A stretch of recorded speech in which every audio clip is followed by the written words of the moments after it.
Jeff Wilson Jr., we learned had surgery a week ago for a torn meniscus, and that's what we're going to talk about first. First of all, this is my dad, Lowell Cohn. Dad, thanks for coming on the show. Love it.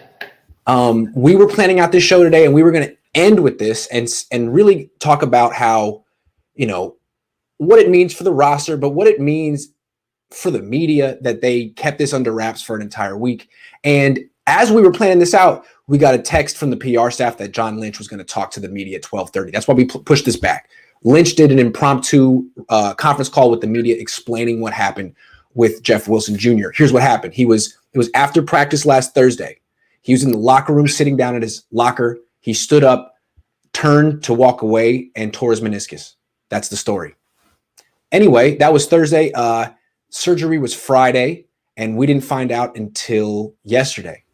So John Lynch gave us an opportunity to ask questions. What do you think of what happened, Dad? Wait a minute. How did you find out yesterday? Right. So there was practice. We're all asking about the quarterback competition. After all the interviews are done, a national reporter for NFL Network, Mike Garafolo, reports that Jeff Wilson Jr. had torn his meniscus and had surgery. And we were all scooped. That was the story of the day. And we're over here looking like idiots talking about a quarterback competition that doesn't really matter yet. Right. So in other words, you got scooped on a local story when you were at the facility. Yeah. You got scooped by someone who doesn't even live in the Bay Area. Right. And something that happened a week ago. Right. And you would assume that this Garofalo, God love him, he got a story. Mm-hmm. He either got it from the player, which I doubt, or the player's agent, or somebody in the 49ers organization. Does that sound reasonable? One of the three. Yeah. One of the three. Okay. How do I feel about it? First, I want to praise John Lynch for coming out today and explaining what went on in an extremely belated way, but he did the right thing. Iggy, did he apologize? I'll have to go and look at the transcript to see if he actually said, I'm sorry. But he came on and said, look, we wanted to tell you yesterday. We expected that you would ask us about Jeff Wilson Jr. And if you didn't, Kyle was prepared to say what happened, but he just forgot. And then to Matt Mayoko's credit, at the end of the conference call, he said, why didn't you just tell us about this last Friday, which is what they should have done. And John Lynch said, I don't know. It was the end of the week. We went out of town. We should have. We meant to tell you yesterday, basically is what he said. Yeah, we should have told you Friday, but we didn't. We didn't tell you Saturday. We didn't tell you Sunday. We didn't tell you Monday. We meant to tell you Tuesday, but we didn't tell you. Yeah. That's 5 days. That's 5 days. That's 5 days. Now, what's bad about it? Okay, a lot of people listening and watching don't care how teams treat the media. I get it. But I want to explain again. Media means in the middle. Media means in the middle. We're in the middle between you. We mediate between the teams and you. The reason we want news is we want to give it to you. We're givers. And we want to give it to you. And we want to do a good job. If the team withholds news from us, which they did in this case, you don't get it. Yeah. And Wilson Jr. is probably the second most important running back on the team. Yes. He's really important. Now, led them in touchdowns last year, the entire team, 10. He led the entire team in touchdowns last year. He had 10. He's very important. Oh, I'm sorry. I didn't hear that. Okay. Yeah. I mean, he's their goal line guy. He's a big guy, right? Yeah. Yes. So this was a very significant piece of news that they didn't give. And what's more, somehow a guy out of the area got it. Yeah. On a day that you were all down there. Right. Someone could have walked over to you and said, we got to tell you this. Right. But they say they forgot, okay? Which I don't believe. They forgot. So what it is, it's a real screw you to the local press. Yeah. To the local press. It's a real, you want to get along with the local press so they don't get on you the way you and I often do get on them. Yes. You want to say we're being considerate. We're being professional. And this was not considerate. It makes you look like a bunch of losers. It makes you look unimportant to them. Yeah. Is this a way? And it undermines our credibility with the fans. Like, who are we?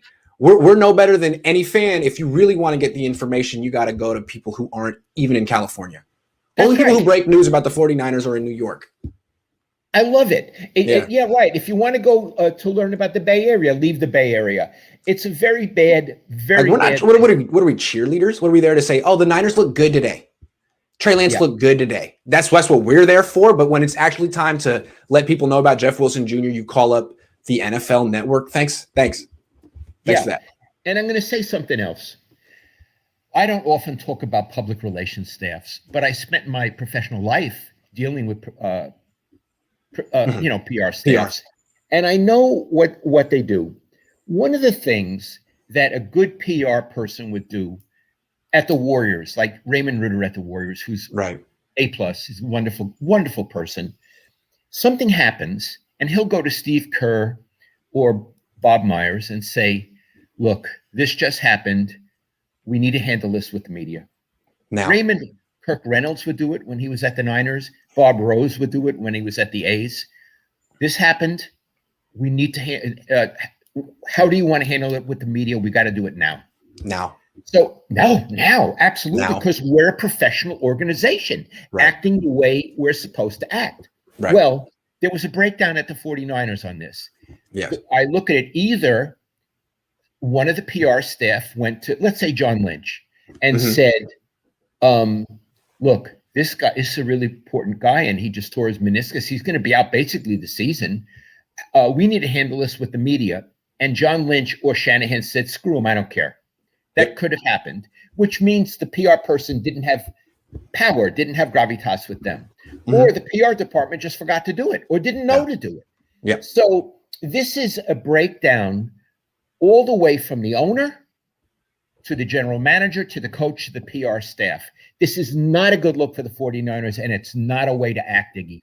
There's a reason why John Lynch scrambled to get on a conference call today at 12:30. And there's a reason why Matt Mayoko said, hey, John, why didn't you tell us about this on Friday? Matt is his organization is partners with the 49ers. It's almost Matt's job to see it from their perspective. But on this day, he was an old school journalist and said, John, what was that? And John had no answer. He was like, you got me. I messed up. So it was very interesting. Anyway, I don't know how interesting you guys find this, but I find this kind of stuff fascinating because the whole what that conference call was about was those things, not about Jeff Wilson Jr. as much. Right. I want to say God love Matty Mayoko. Of course. That's what a journalist does. And here's the other thing. Iggy, if I were down there on Tuesday or Ira Miller and this had happened, and all of a sudden I'm leaving and I read or hear that he tore his meniscus and some joker somewhere else, I would have been on the phone, Iggy. I would have been on the phone, or I would have written an email. I would to Jed. Yeah. Is this how you want to handle it? I would have been pissed off. Yeah. And I believe that Matt Mayoko seemed like he was, and it seemed like he did the right thing. So good. I would imagine that this conference call today happened because Matt Mayoko did something. I'm guessing because if no one in that PR staff could get John and Kyle to say something, or it wouldn't occur to them, or they didn't have the power, I'm sure Matty was like, hey guys, I don't know what you think you're doing, but you got to say something about this. You let this go for a week and you're not going to talk. You got to say something about this. And they said, okay. So I think Matty might be the PR director of the 49ers. Just doing it out of the kindness of his heart because out of his professionalism. Out of his professionalism.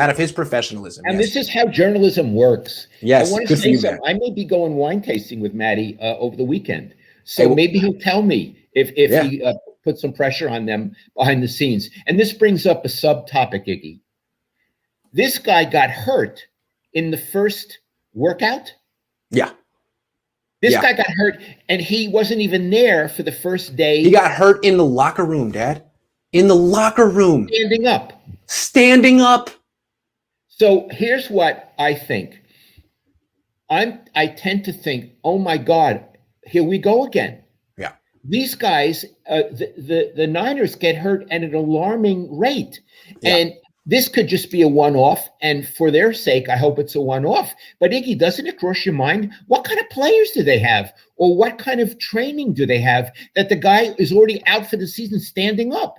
Standing up, yeah. I mean, that's it was embarrassing that we missed that scoop, but it was also embarrassing because the story yesterday was that the fact that they couldn't get through 1 week of OTAs without losing another key member of the team to a serious injury that could affect his future, not just his present. That's the story, that here we go again. Here we go again. Forget the quarterback competition. That's almost like to distract you. The real story is Jeff Wilson Jr.'s down. Who's going to be next? That's right, because this team now has a pattern, has a habit of losing guys at an alarming pace. So what I'm saying is, I hope this isn't that. Who needs this? You want the team to be relatively healthy like other teams and to play well and not to be screwed at the start. And you also don't want them to have that excuse. Absolutely. All right, let's move on. We gave people a lesson on journalism, and we hope that John Lynch won't make this mistake again, because he only made his own organization look bad.